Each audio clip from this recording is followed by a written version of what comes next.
பருப்பு சாம்பாரா? மவனே கண்டுபிடிச்சிட்டேன். என்னடா இது அழகாசனோட எச்சி. தாத்தா ஆயா பல்லாயிக்கிட்டு சீக்கிரமா சாப்பிட சொல்லிச்சு உனிய. என்ன கறிக்கோம் தானே? என் முன்னாடிக்கு ரொம்ப அக்கறதான் வரேன். ஏய் நீ கூட வரக்கடா. கஞ்சி சாதம் சாப்பிட்டவங்களுக்கு கோலமணி சொன்னதுக்கு அப்புறமேட்டு கொதிக்குவீங்களா? சீக்கிரம் பழம் எழுதிட்டு வாங்கடா, வென்றுங்களா? டேய் பெல்ல நல்லா தீட்டு மார்கனெல்லாம் முளமுளன்னு கடிக்கணும். டேய் நான் தனியா போயிருந்தாவது நிறையா திருடிட்டு வந்திருப்பேன்டா. உன் கூட வந்து பாரு, ஒரு இட்டு போன பைப்பு தாண்டா கிடைக்குது. இது ஒரு 30 ரூபா வரும், இது 20 ரூபா வரும், 50 ரூபா. அதை வச்சு 80 ரூபா பைப்பு ஓட்டிட்டு மவனே அங்க பாடுறா, புது துணியா தொங்குதியா? இதை வாரி சுற்றி வித்துலாமா? துட்டு கடிக்கும். அவனா ஹிந்திக்காரனுங்க திருடிட்டு வந்து காய போட்டு இருக்கிறானுங்க, அதை போய் திருலாங்கிற பாரு. நீ அவனுங்களோட கேவலமா இருப்பியாட்டிக்கிட்டா. மவனே வித்தியா பய துணின்றா, இது எத்தனை வித்தன்னு வச்சுக்க மார்க்கெட்ல என்ன ரேட்டு போகும் தெரியுமா? சரி அம்பானி மார்க்கெட்டை பத்தி பேசுற. டேய் முதல்ல கோயம்பேடு மார்க்கெட்ல நிழல் ஒதுங்கி இருப்பியாடா? ஏன் போல? போன வாரம் கூட போனேன். அழி போன தக்காளி வெங்காயத்துல வந்து வித்துனேன். எடுத்துட்டு வந்து வித்தன்னு சொல்லாதடா, பொறிக்கிட்டு வந்து வித்தன்னு சொல்றா பொறும்பாக்கு பையில. மவனே இதெல்லாம் சவுண்டா பேசாதடா, நம்ம திருடன் நினைச்சு போறானுங்க. டேய் நம்ம திருடன் தான்டா. என்ன 5000 10,000 ரூபாய்க்கு திருடுவான், நம்ம 5-10 திருடுறோம், அவ்வளவுதான். அவனே இப்ப பாரு அப்பனோட டேலண்ட். இதை என்ன ரேட்டுக்கு விக்கிறேன்னு பாரு. இந்த வரம் பாரு. இந்த பரதேசி நாய் வேற வயசுக்கு தகுந்த வேலையே பார்க்க மாட்டான். நான் உயிரையும் சேர்த்து எடுப்பான்.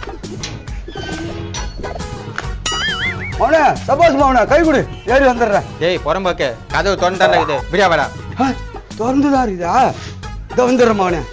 இந்த லட்சணத்துல டேலண்ட் வேற பாருங்கிறான். டேய் டக்குன்னு மூட்டை கட்டுறா. அவனே ஒண்ணு விடாது, வெள்ளூத்தி எப்படி? ஓ தவச்சு எத்தனை நாள் ஆச்சே தெரியலையே. இந்த பரதேசி நாய் பேச்ச கேட்டு நான் வேற அழுறாங்க. சீக்கிரமா மூட்டை கட்டுறோம். மவனே அடிச்சுதுற அளவுக்கு. ஏய் என்னடா காசு பண்ண நகை நட்டி எதுனா இருக்குதா? எவனாவது பாக்கத்துக்குள்ள சீக்கிரம் வாடா. சேச்சே அதெல்லாம் இல்ல, சோப் மட்டும் இருக்குது. 2 வாட்டி தான் யூஸ் பண்ணிருப்பான் போலிது. டேய் அல்ப உனக்கும் சோப்புக்கு என்னடா சம்பந்தம்? சீக்கிரம் வாடா. சோப்பு டப்பாவோட எடுத்து போன கண்டுபிடிச்சிருவான். சோப்பு மட்டுமாவது எடுத்து போடலாம். ஏய் என்னடா உன் மேல ஒரு துர்நாற்றம் அடிக்குது? எனக்கு தெரியாம ஒன்று எடுத்து வச்சிட்டேன். அதான் மவனே சோப்பு வாசனை எடுத்து. டேய் அது எப்படி யூஸ் பண்ணணும் உனக்கு தெரியுமாடா? மவனே உனக்கு தெரியாதா? நான் பாத்துக்கிறேன். அதெல்லாம் ஒரு அக்கா அரைக்கு ஒரு ட்ரெஸ் போட்டுக்கினேன், சோப்பு எல்லாம் போட்டுக்கினேன், அப்படியே தலைக்கு குச்சி பாப்பாரு. அதை நான் பாத்துக்கிறேன். கர்மம் முடிச்சவன் நீ எல்லாம் எனக்கு அப்பனாடா. எச்சக்கலை எதை பார்க்க சொன்னா எதை பார்த்துட்டு வந்துக்கிறான் பாரு. டேய் மரியாதை அந்த சோப்பு வச்சுட்டு வந்துரு, இல்லைன்னா வாசனிக்க போலீஸ் நம்மள பிடிச்சிரும். மவனே பைத்தியக்கார கம்யூனிட்டி இவனை வச்சுட்டு ஒண்ணுமே பண்ண முடியாது. எதுக்கு தான் இதே மாதிரி பண்றானோ? சீக்கிரம் வந்து தொலைடா. ஏய் வேகமா வாடா. மவனே அங்க போடுறா. அழகாசன் பேரணும் பல்லு அழகத்தை பத்தியா? டேய் நீ கூட வரக்கடா. பல்லு விளக்குறானுங்களா இவனுங்க? தீபாவளி பொங்கலுக்கு தாண்டா பல்லு விளக்குறானுங்களா? மவனே கண்டுபிடிச்சிட்டேன். ஆட்டுக்கறி குழம்பு தான் வீட்டுல, அதனால தான் பல்லு வளர்க்கறானுங்க. டேய் ஏதோ நீ கறி எடுத்து கொடுத்த மாதிரி பேசுறா. மவனே அப்ப காலங்காலமா இந்த தொழில் தான் செஞ்சுக்கிறேன். இது கூட தெரியாதா எனக்கு? டேய் மோப்பம் பிடிக்கிறது இல்லாம தொழில் சேர்த்துட்டாங்க. நீ எல்லாம் மோப்ப நாயா பிறந்திருக்கணும்டா. வா யாருக்கும் தெரியாம ஒளிஞ்சிருந்து பார்த்துட்டு வருவோம். டேய் இதெல்லாம் எடுத்துட்டு போறோமா? அவன் திருடிக்க மாட்டான். ஆமா இல்ல, இங்கே வச்சுட்டு போயிடுவோம். டேய் பொறுமையா வைடா, அவனுக்கு சத்தம் கேட்ட போகுது. முள்ளுமா வா. மூணு சத்தம் போடாதாடா. டேய் சத்தம் போறதே நீ தாண்டா. ஏன் உன் மைண்டுக்குள்ள நீயே அறிவாளின்னு நினைச்சுக்கிறான் போல. 2 பேரும் பொம்பளை கஷ்டத்துல சாப்பிட்டுங்கிறானுங்க. முதல்ல அவன் சாப்பிட்டான், இப்ப இவன் சாப்பிடுறான். ஏய் என்னடி மொணமொன்னு வர? நான் கறி வந்துச்சா?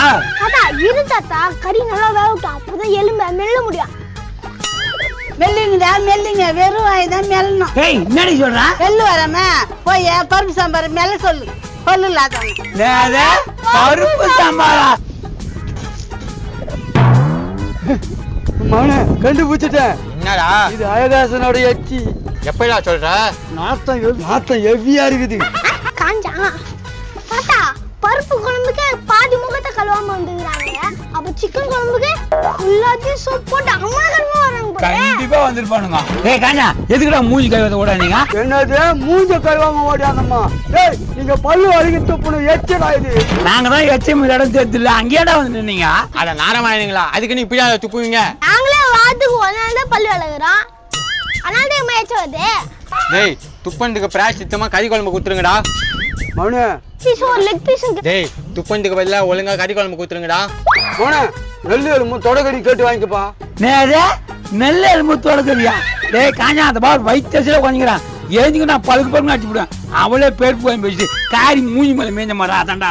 அழகேசா உன் பொண்டாட்டி பருப்பு குழம்பு வச்சா உன் பொண்டாட்டி மூஞ்சில காரி துப்ப வேண்டியதானே?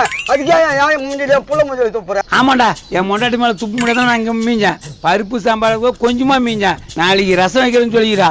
எவியா துப்புவேன். ஆனா நீ இந்த பக்கம் வந்தனா அந்த எச்சிலே அடிச்சும் போயிடுவேன். மோனு சாம்பாருக்கு இந்த நிலைமை, இன்னும் ரசம் வச்சா என்ன நிலைமை ஆகும்? இந்த இடத்துலயே தலை வச்சு படக்கூடாது. வாமாண்ணே போலாம். மோனு அங்கடா இங்க இருந்து ஆயுதெல்லாம் காணோம். என்னடா பொருளையும் காணோம், அழகாசினையும் காணோம். மோனே இன்னைக்கும் ஆட்டிய போட்டான்டா அழகேச. டேய் காது வலிக்கிற அளவுக்கு கத்து சொன்னாடா, உன் மண்டையில ஏறிச்சாடா. டேய் முதல்ல போடா. மோனே அந்த சோப்பு மட்டும் எடுத்துன்னு வந்துட்டா. டேய் திருந்தவே மாட்டான், முதல்ல போடா. ஏய் தக்காளி போடா. உக்காந்து சம்பாதிச்சிட்டான். எப்படியும் ஒரு 500 ரூபாய் தேரும். போடா, இன்னைக்கு இங்கேயே இருந்தோம்டா.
தொடர்ந்து எங்களுக்கு ஒரு ஆதரவு கொடுங்க. மேலும் இது போல நிறைய உதவி செய்ய ஆசைப்படுறோம். எங்களுக்கு சப்போர்ட் பண்ணுங்க. எல்லாருக்கும் வணக்கம். நான் நிறைய சேனல் நடிக்கிறதுனால நான் எந்த சேனலை தான் நான் பார்க்கறது அப்படின்னு கேட்குறீங்களா? இனிமேல் எந்த சேனலையும் நான் நடிக்க போகிறது இல்லை. நானே சேனலை ஆரம்பிச்சுக்கிறேன். அதான் தக்காளி. என் பேர்லயே ஆரம்பிச்சுட்டேன். எவ்வளோ தக்காளி இவர் தான் எனக்கு எல்லா உதவியும் செய்கிறாரு. இவர் தகுதியில் தான் நான் இதை வச்சுக்கிறேன். முக்கியமா நம்ம ஸ்டேஷன்ல 2 பேரும் நடிக்க போறாங்க. பாப்பா பேபி வா. ஆமா சார், எங்க வீட்டுக்காரம்மா பேரு சின்ன குழந்தை, என் பேத்தி பேரு சின்ன வெங்காயம். நான் எல்லாரும் பேரையும் சொல்லிட்டேன். என் பேரை நான் ஒன்றும் சொல்லவே இல்லையா? என் பேரு வேலு. இத்தனை எனக்கு எப்படி ஆதரவு கொடுத்தீங்களா அதே மாதிரி என் தக்காளி சேனலுக்கும் ஆதரவு கொடுங்க. இது நம்ம